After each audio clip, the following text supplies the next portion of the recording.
talking, it's the National Science Foundation put it on. So we're talking about the U.S. government having this workshop with big-time people in the private sector and in government, people who are developing these sort of technologies, giving little presentations. And they are all saying that we need to be able to predict what everybody does. I mean, this is one of the key goals behind this technology. They talk over and over about being able to predict individuals, being able to understand what motivates groups, understanding what motivates people to rebel,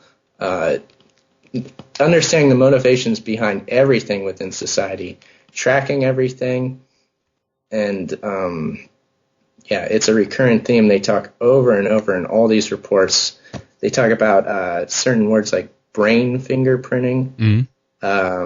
So, they'll do a little scan on your brain, and they can figure out beforehand if you're a criminal, and basically dealing with people before they even do something wrong, just based on this technology. We're talking about basically pre-crime here that Philip K. Dick basically envisioned many years ago, and this is something that ties in, I guess, also with biometrics. They can read your body language. For instance, they've done trials on this, I think, on some airports now, where they install a whole system basically with an AI that observes everyone that is within the periphery of the CCTV system, basically. And they, as you say, they can track you, and they can basically know at that point if you're going, if you're someone who's going to, get on a plane and hijack it or whatnot. Apparently, yes. We all should see how this works, of course. But it's and the question, that arises for me, obviously, is what the heck will happen with the society when that comes into place? Because the only thing that's not going to be, stopped here, so to speak, is not only the terrorists, sort of within quotes, obviously, but also you mentioned like the rebel spirit in children. Just today, I put up an article about the fact that they're tracking people in schools as young as 4 years of age. They're going to install CCTV cameras in the classrooms in order to again prevent kids from behaving badly, so to speak. And what's your thought about that? What's going to happen with the society if that thing actually come into place and becomes global? What do you think will happen? Well, yeah, it's all for our own good, though, isn't it? Yeah, of course. Yeah, it's all going to be good because, somebody acts up, you got to deal with them. And, what's the problem with getting rid of all the negative traits in everybody? And that's what this is all about, is getting rid of, even going to the extent of engineering these sort of traits out of the human being through the manipulation of DNA. That sort of stuff is being talked about too. Like, if we can get rid of negative things, why don't we just do it? You know what I mean? Yeah. But I see something, incredibly scary in that, also from a kind of philosophical viewpoint. I think I listened to, and this might have been a bit tangent off here, but just to bring it into the context, I listened to, I think it was Joseph Campbell, the mythologist, the other day, who was talking about the fact that the rebel spirit, so to speak, within children is a vital and very important thing, even for a society, because what they manage to do is to go into an area which is kind of prohibited. It's not things that you shouldn't do. When children do that, they actually help to bring some new life force into the society or into the structure of the realm of the adults, and they help to, in that sense, renew society. They help to renew the system, the human system. But if we're prevented from doing that, I actually see a kind of a slow decay taking place at that point. I don't know. Do you have any theories or ideas about that at all? Yeah. Well, I've been there. I've been the young rebel. I think we all have been. And yes, it absolutely is important to have kids just be kids. You know what I mean? Give them a chance to act wild. There's nothing wrong with that. I mean, I've been a kid. I've done some crazy things. I've done all kinds of crazy things. And they haven't always been good things either. I mean, I'm not perfect, but I'm glad that I had the ability to actually do them. Of course. Because it does have a positive effect on society, as you say, in a strange, weird way. Like we can't by getting rid of things that sound like they're bad, you're not actually making things better. It's just the control freak mentality again, trying to know what's best and make the world. And it's just it doesn't work that way. Yeah. There's some things that you just can't predict everything. We're not meant to predict everything. We don't need to. Yeah, I see what you mean exactly. It's and again it's the ultimate control of life, and that's in that sense I really see that this ambition to become God is becoming more and more prominent within that type of thinking, because again I also see this kind of omnipresent system building up, meaning that all the surveillance, all the the watchful eye in the sky, as it were, the eye of providence, or the eye on the dollar bill, that becomes a literal thing, and this entity or this system or this AI that's going to finally, I guess, oversee all the tracking and the controlling and the the GPS navigation that's going to be linked up to the supercomputer, that becomes like a God entity in itself, and that becomes kind of interesting from a philosophical perspective. Don't know if you have anything to comment on that. Okay, we are continuing our conversation now from yesterday. Actually, we had a pretty severe computer crash here right in the middle of our conversation, but we managed to get it back up and running again. So here we are. But it's pretty interesting, though, for the sake of our conversation, obviously, with all this talk of trying to merge humans with computers, which really is one of the cornerstones of the transhumanist movement. And, Aaron, considering that computers are still a pretty kind of lousy tool, they're a bit unreliable, I wonder if it ever is going to be possible for the transhumanists to achieve this goal. What do you think, Aaron? Yeah, well, that's the thing. No technology is ever 100% effective or works right the way that you want it to every time. Just imagine if the computer that crashed yesterday was the computer that we uploaded our very consciousness into. What happens when you upload your very being into a computer and there happens to be a glitch in the computer, or the computer shuts down, or what have you?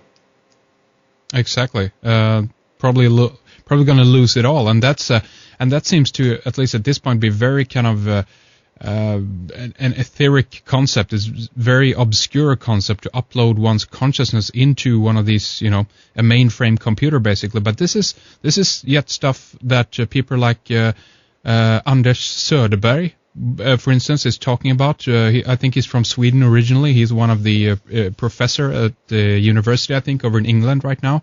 And there is one other guy. I think you brought these two guys up in your film, if I'm not mistaken. Anders is one of them, and then there's another guy. Do you remember who I'm referring to?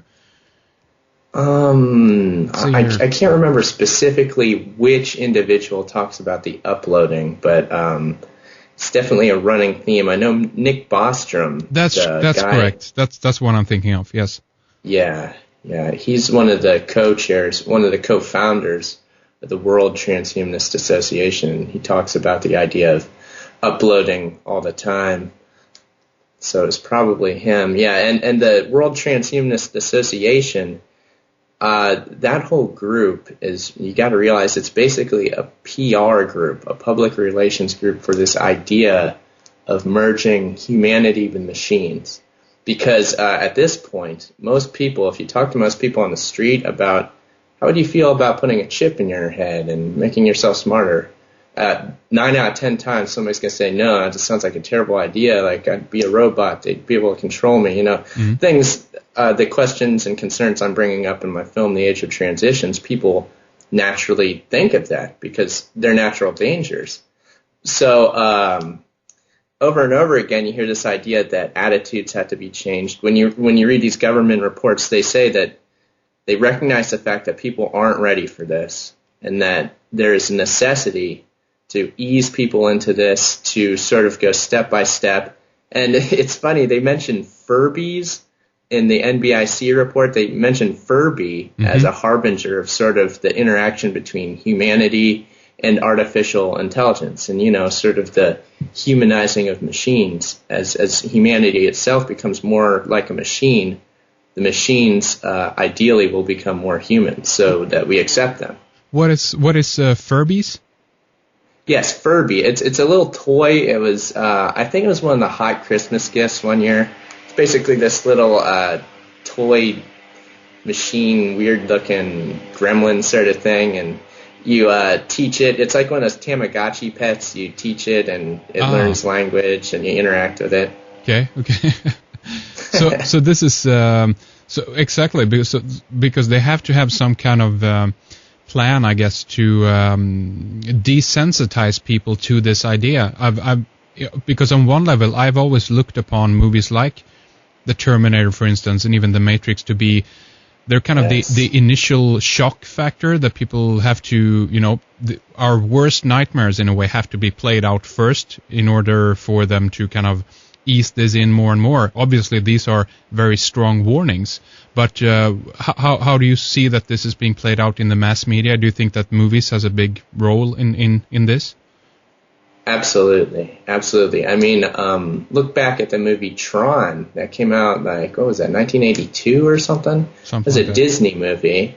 It was about these characters go into a virtual world and they're basically end up fighting for their own survival.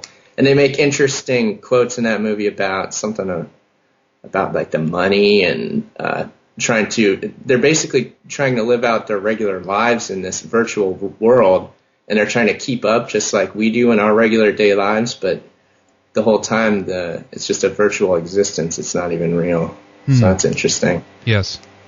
So what would be the I can't remember if I asked you this last night or not, but what would be the kind of nightmare scenario for you that we might go into, or, you know, in the future years here? What do you see? Well, integrating ourselves with technology and taking it to the point where technology basically overwhelms everything human, that we cease to be human. I mean, we hear this idea from the transhumanists that it's going to be humanity plus. See, that's their campaign now, is humanity plus. It's going to be humanity, but better, you know, some extra add-ons. We're going to evolve. This is natural evolution, but I don't see it as natural evolution. I see it very dangerous. We have to listen to Aldous Huxley.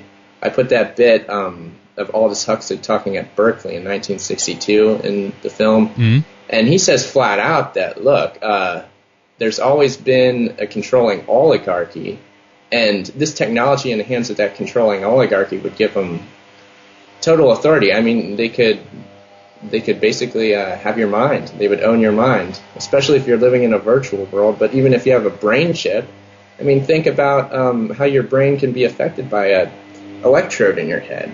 Your mood can be affected.